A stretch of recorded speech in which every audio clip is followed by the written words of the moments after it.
Je n'aurai jamais confiance en moi, comme si la confiance était un seuil, un niveau à atteindre, un truc que certains ont et que moi, je n'aurai jamais. Je croyais que la confiance était un trait fixe, alors que c'est plutôt un état fluctuant. On ne devient pas confiant, on agit malgré l'incertitude. Et souvent, la confiance se construit après l'action, pas avant. Mais on attend d'être sûr de réussir, de ne pas être jugé, de ne pas échouer. Est-ce que j'attendais d'avoir confiance ou est-ce que j'attendais de ne plus avoir peur ? La confiance repose moins sur la certitude de réussir que sur la capacité à se relever. Se faire confiance, c'est accepter de ne pas tout contrôler. Et beaucoup confondent confiance et estime.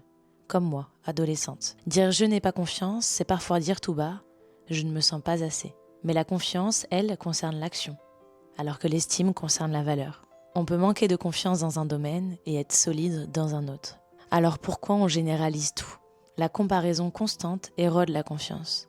Elle la place à l'extérieur. On regarde les autres, leur aisance, leur assurance, sans voir leurs doutes et leurs failles. La confiance en soi se nourrit de preuves concrètes. Tenir ses engagements, aligner ses paroles et ses actes.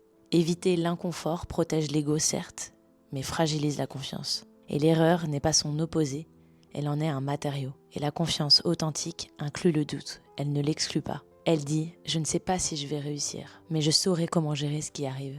C'est plutôt une posture. Alors peut-être que je n'avais pas besoin d'attendre de me sentir confiante, peut-être qu'elle arrive quand j'avance quand même, avec courage. Bienvenue dans les balades de mon cerveau.